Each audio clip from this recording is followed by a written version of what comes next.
future is our today. The cars we build now are for whatever lies ahead. The discoveries, the challenges, your journey. For those of you heading boldly into tomorrow, we'll take you there. Hyundai. Future driven.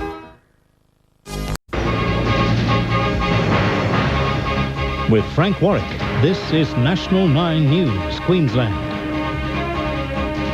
Coalition gets tough as Labor surges ahead in the polls. The Greens lay claim to 4 Queensland seats. The soaring cost of steak.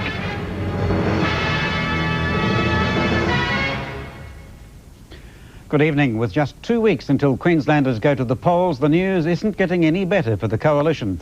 A new poll has Labor flying high, prompting the opposition leader to plan a tougher approach. Today, though, Lawrence Springborg showed his softer side, introducing his family to the campaign for the first time. In Warrick this morning, a statue of legendary shearer Jackie Howe drew the Nationals faithful and leader Lawrence Springborg, his wife Linda and their 4 children. Inside, Laura showed her new yo-yo skills as brother Jens confessed election campaigns are tough. I don't like it when Dad's away at work and everything.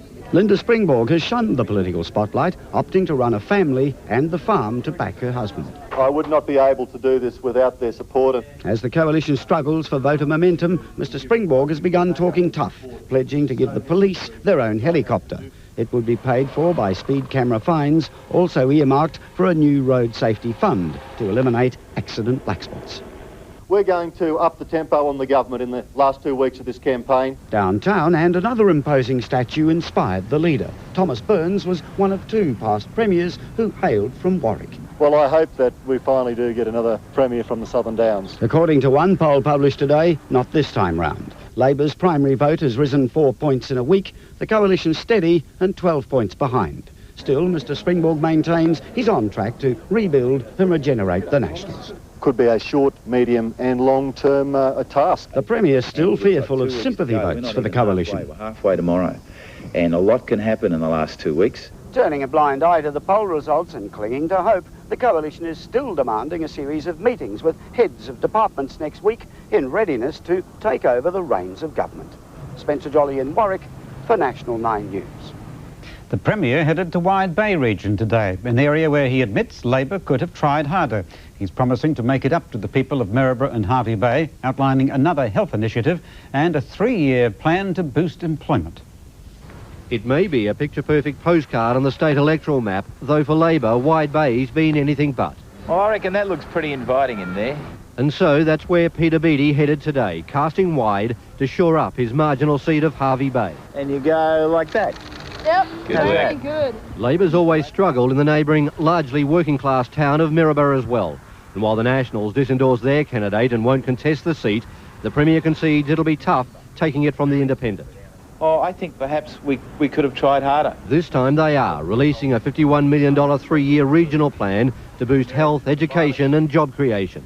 And this is about ensuring that people of the Wide Bay get a fair go.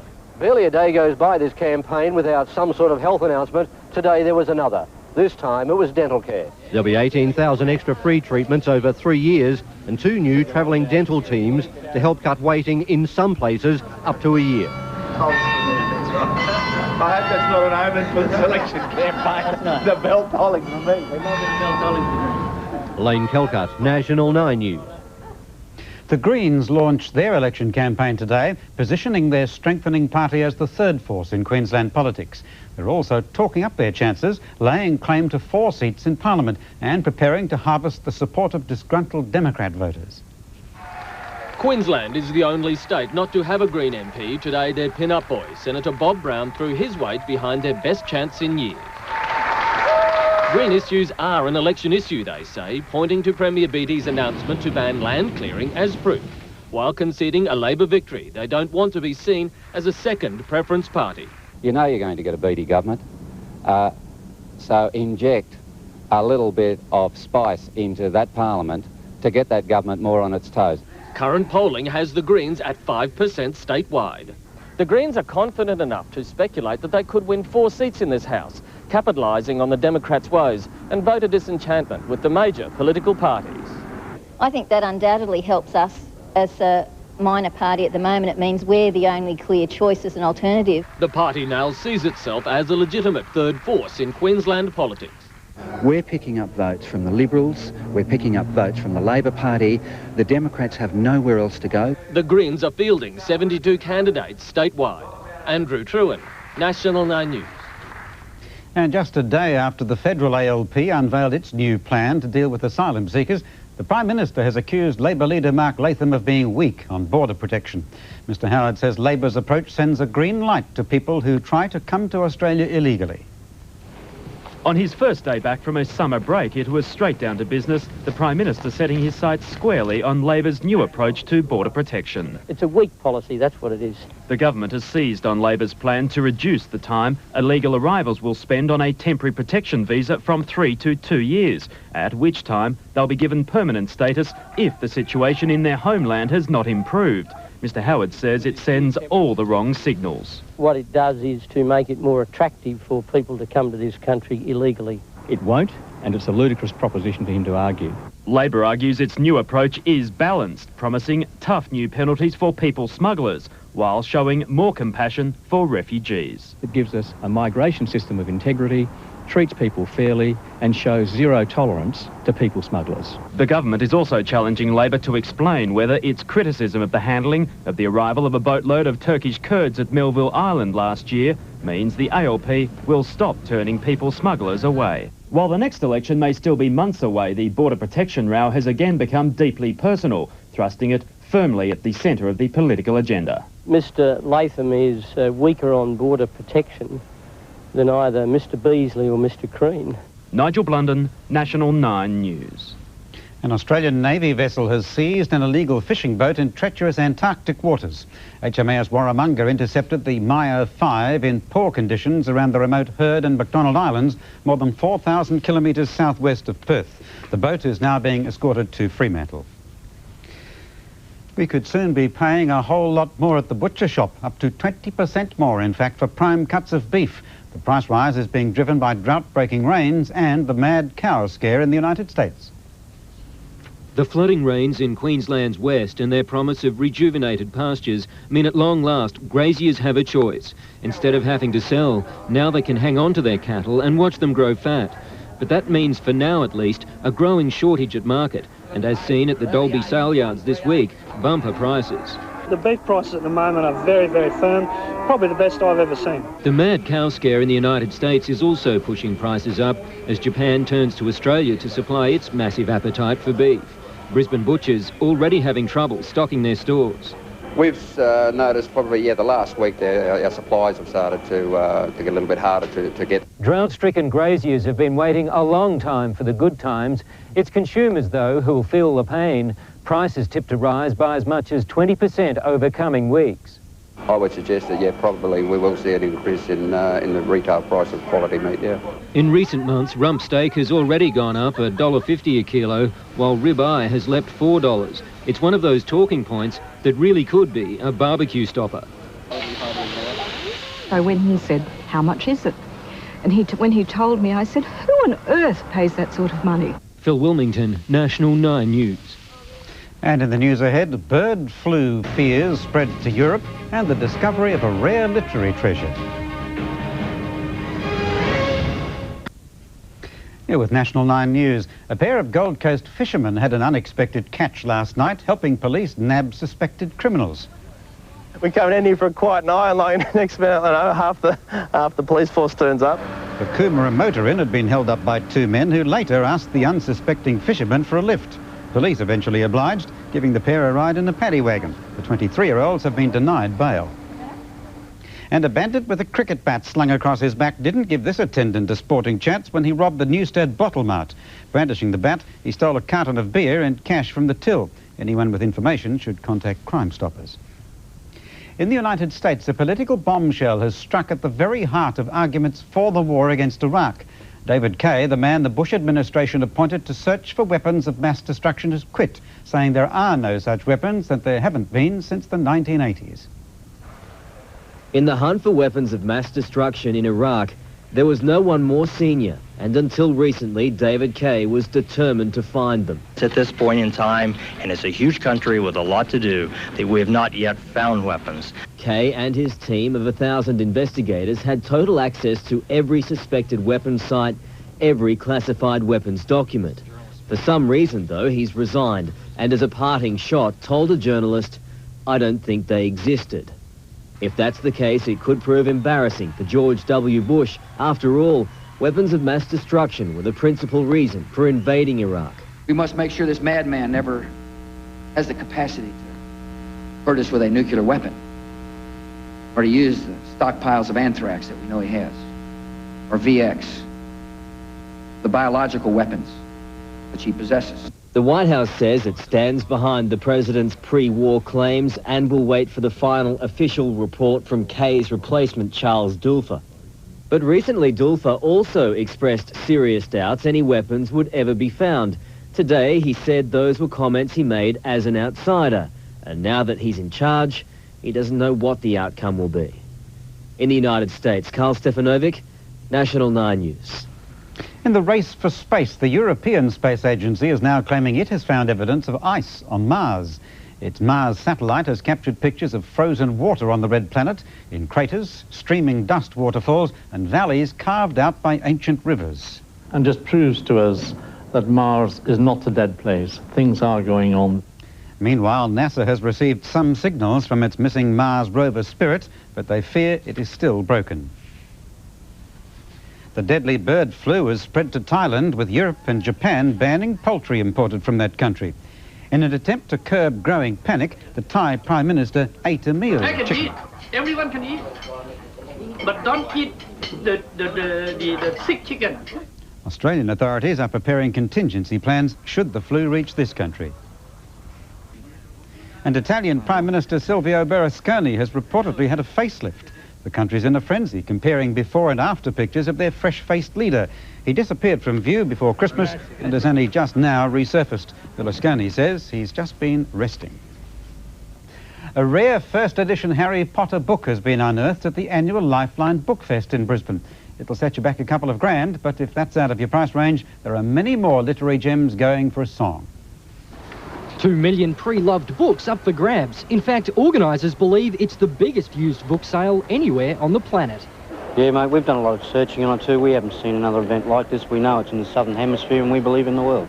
Inside these pages, a world of knowledge, action and adventure, even romance, and also plenty to laugh at. In fact, there's something here for everyone. The books are really quite superb. There's a great variety of books on war and politics, penguin editions. There's a great variety of books, but they're also in good condition and the price is superb.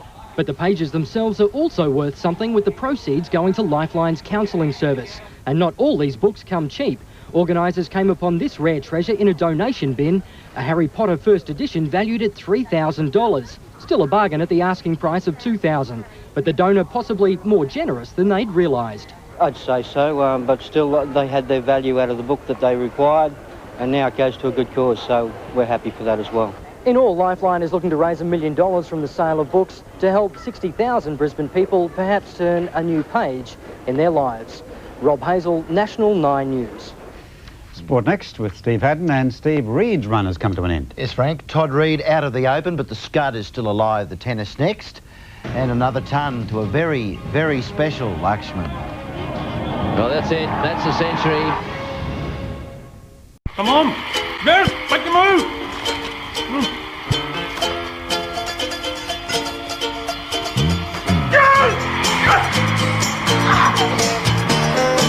LG, life's good. Good evening. Some mixed results for the home players in today's third round action at the Australian Open. We also saw the first big name bite the dust. Third seed Venus Williams was beaten in straight sets, while in the men's, Aussie Todd Reed was no match for Roger Federer, but Mark Philippoussis had little trouble with Croatia's Mario Ancic. Another slow start for Philippoussis saw Ancic out to a 2-love lead before the Scud aimed up. That's well done. After losing the first, Ancic was desperate in the second, but Philippoussis just got stronger. The third was all one-way traffic. By now, Ancic had lost his serve and nerve, and Philippoussis finished the kill in style. Facing the world number 2 was daunting enough, but throw in a couple of hungry birds and Todd Reid had plenty on his plate against Roger Federer. Just can't get restarted. It stayed on serve for the first 4 games before Reid surprised centre court with the first break. Well, a very clever forehand there, wasn't it? But the young Aussie immediately surrendered his advantage, and Federer didn't look back. While the birds were relentless, so was Federer's array of shots. There was much to gain from a clash with the Wimbledon champion. It's trouble. Venus Williams faced a Lisa Raymond ambush. Raymond led 5-2 in the first, but needed 5 set points to close it out. A 6-month layoff eventually caught up with Williams, the 30-year-old Raymond playing the match of her life for the first real upset of the Open. And Martina Navratilova will take points anywhere. After teaming up with India's Leander Paes for a win in last night's mixed doubles, she only wanted to talk cricket with her partner. Sorry, Leander, but that Bradley 6 last night was awesome. Clinton Fletcher, National 9 News. VVS Lakshman's magnificent summer has continued at the Adelaide Oval, with the classy batsman bringing up his 3rd one-day century in 6 days. Lakshman's 131 underpinned India's total of 280. Zimbabwe, in reply, is 3 for 46 after 12 overs. India won the toss but quickly lost their openers. First Bangar. It's gone, second. Yes, got in. Then Patel. It's gone. It's got behind, surely, yes. 2 for 3 became 3 for 4 when Ganguly top-edged. Should be out. Is out. 3 for 4. Precarious, but nonetheless a challenge, which gilt-edge pair Lakshman and Dravid were more than up for. Who's had a go at that one, and that's gone. India's twin towers of batting opulence were untroubled as they rebuilt the innings. A 133-run union, which was only ended by a lucky Blicknot. Should have been out. Still may well be out. Andy Blicknot. Capitalising on striking a rich vein of runs, Lakshman added to his tons at the Gabba and the SCG with a 3rd century inside a week, and his first against another country other than Australia. Century. What a week it's been for VVS Lakshman. And out back of the Adelaide Oval, the Aussies relaxed ahead of their next match with the winter ball. Replacing the resting Adam Gilchrist for the next 2 matches is Brad Haddan, who'll add to his solitary one-day appearance. You come in thinking you've got to be up to Adam Gilchrist standards, you're in trouble. I've just got to go out there and play my game and just be happy with that. Ben Dobson, National 9 News. A maiden century to Bulls all-rounder James Hopes and a ton on debut for rookie Craig Phillipson, with the highlights in the drawn match against Tasmania. Most of the last session was washed out, with the Tigers pocketing the 2 points. New South Wales Country, Cronulla and Souths caused the biggest upsets at the World Sevens Rugby League today. There was plenty of encouragement for the Bush boys, who defeated Widnes 21-18. The Sharks surprised the defending champions and tournament favourites Parramatta, beating them 20-12. Souths got stuck into Canberra, knocking them over 31-24, while St George Illawarra gave reluctant competitors the Bulldogs a 26-10 hiding. But in a day of pure innovation, this Storm haircut won hands down. And world champion hurdler Jana Pittman was a late withdrawal from last night's Telstra Athletics meet at QE2 after straining her knee during her pre-race warm-up. Our best athletes are stepping up ahead of the Olympics. Tatiana Grigorieva won the pole vault, scaling 4.2 metres, still 20 centimetres shy of Olympic A qualification. On the track, Matt Shervington won the 100 metres, edging out young gun Joshua Ross in a time of 10.39 seconds. And it is an Olympic year. Yeah, back again. Thanks very much, Steve. Weather and Fipsy next, then the bid for a boot scooting record.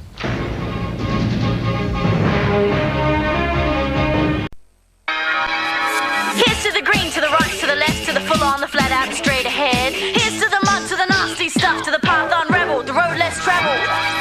To roundabouts, to cruising, moving, forks in the road, to the life you're choosing. To here, to there, taking it easy, taking it anywhere. The 2.7-litre V6 Hyundai Tucson. Tomorrow's all-wheel drive. Here today. Hyundai, future driven. Summary again today. Top value to start the long weekend, though. The Gold Coast reached 29, then it was into the thirsty 30s for Logan City 32. Ipswich hit 34. Brisbane's range 23 to 32. Bayside suburbs hit 30 despite the sea breeze. Redcliffe 29, Caboolture 32, 30 on the Sunshine Coast. Humidity was 70-80% near the coast all day long. There have been scattered showers and storms in the hot and steamy air that's east of a surface trough lying from about the Alice to southwest Queensland, and that is expected to stay put for several days, so showers and storms are on the menu for much of the state with humid northerly winds. Fine or mainly fine capitals are Perth, Adelaide and Melbourne, with showers or storms for the others tomorrow. It's going to be hot and sticky down the coast of Queensland. Cairns mainly fine, Townsville and Mackay in for showers, fine for Rockhampton and Gladstone, storms extending to Maryborough and Bundaberg.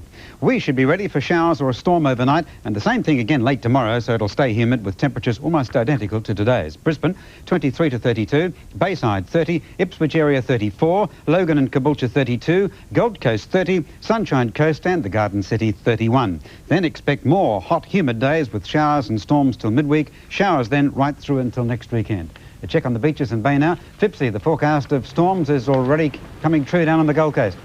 Yes, Frank, it's all over us down here on the Gold Coast. We've got a fair bit of rain, a lot of wind just come up in the last few minutes, and I think we're going to get another doozy tomorrow afternoon. First up, we'll check out the beaches. Now, for the board riders today, there were sloppy conditions on both coasts, just about a half metre on the northern end. And now tomorrow, check out Sunshine Beach and the Pocket at Kawana on the Sunshine Coast, with a Spit and Durango the best bet on the Gold Coast. Expect a few stingers in the afternoon, always bathe between the flags and look out for that storm.